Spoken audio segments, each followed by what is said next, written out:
Jeremias, capítulo 11. Eis a palavra que veio a Jeremias da parte do Senhor Yahvé. Escutai bem os termos desta aliança e repeti-os a todo o povo de Judá e aos habitantes de Jerusalém. Dizei-lhes, portanto: assim diz o Senhor, o Deus eterno de Israel: maldito o homem que não der ouvidos às palavras desta aliança, que ordenei a vossos antepassados no dia em que os libertei da terra do Egito, da fornalha de fundição de ferro, e lhes dei esta palavra: ouvi a minha palavra e fazei de acordo com o que vos ordeno. Assim sereis meu povo e eu serei o vosso Deus. Assim confirmarei o juramento que fiz a vossos pais, de dar-lhes uma terra que jorra leite e mel, exatamente a terra que possuís hoje. Então respondi: Amém. É verdade, ó Senhor. Então o Eterno continuou a falar-me: proclama, pois, estas palavras todas nas cidades de Judá e nas ruas de Jerusalém, dizendo: ouve e cumpre todos os termos desta aliança. Porquanto várias vezes adverti vossos antepassados desde o dia em que os tirei da terra do Egito até o dia de hoje, declarando: ouve minha voz. Contudo, não escutaram, muito menos prestaram atenção. Pelo contrário, cada um andou na rebeldia do seu coração impiedoso e maligno. Por isso, executei contra eles todas as penalidades previstas nos termos desta aliança, as quais lhes ordenei expressamente que cumprissem, todavia não o fizeram. Disse-me mais o Senhor Yahvé: achou-se uma conspiração entre os homens de Judá e entre os habitantes de Jerusalém. Repetiram os erros e pecados de seus antepassados, que se recusaram a ouvir as minhas palavras e seguiram outros deuses para lhes prestar culto e adoração. A casa de Israel e a casa de Judá quebraram a minha aliança, que fiz com seus pais e antepassados. Portanto, assim diz o Senhor Yahvé: estou trazendo sobre eles uma calamidade de que não poderão jamais escapar. Suplicarão em alta voz a mim, mas eu não lhes darei ouvidos. Então, as cidades de Judá e os habitantes de Jerusalém irão e clamarão aos deuses a quem eles se devotaram e queimaram incenso. Estes, no entanto, de modo algum os livrarão quando o dia da calamidade se abater sobre eles.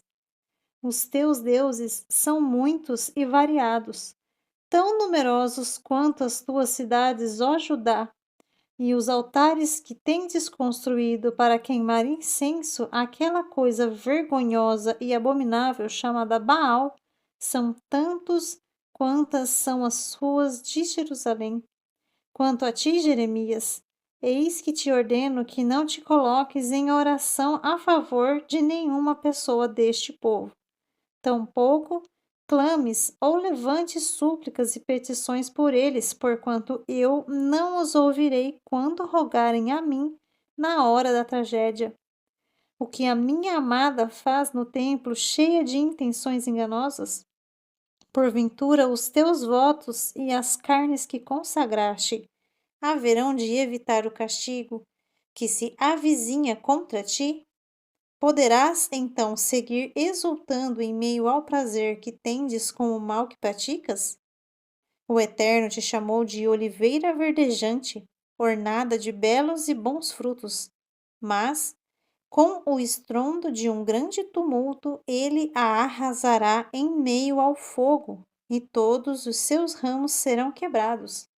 Porque o Todo-Poderoso dos Exércitos, que te plantou, pronunciou contra ti um castigo em forma de calamidade, por causa do grande mal que a casa de Israel e a casa de Judá praticaram. E assim acenderam a minha cólera quando queimaram incenso a Baal. Fiquei sabendo, pois o Senhor me revelou. Ó Eterno, tu me fizeste entender as suas ações. Mas eu era como um cordeirinho manso, que se leva à matança, Não sabia que era contra mim que tramavam, dizendo: destruamos a árvore com o pão de sua seiva, o seu fruto. Avante, cortemo-lo da terra dos viventes, para que o seu nome não seja mais lembrado. Ó Senhor Yahvé dos exércitos, justo juiz que provas o coração e a mente de todos, espero, portanto, contemplar a sua santa vingança sobre eles, pois diante de ti depositei a minha causa e petição. Em vista disso, assim respondeu o Senhor Yahvé em relação aos homens de Anatote, que procuram uma maneira para tirar minha vida, ameaçando: não profetizes em o nome do Senhor Yahvé, para que não encontres a morte em suas mãos. Por isso, assim diz o Senhor dos Exércitos: eu os punirei severamente. Os moços morrerão pela espada, seus filhos e filhas morrerão de fome, e não ficará sequer um remanescente, pois farei vir sobre toda a população de Anatote enorme tragédia. Sim, eis que aquele será o ano do grande castigo.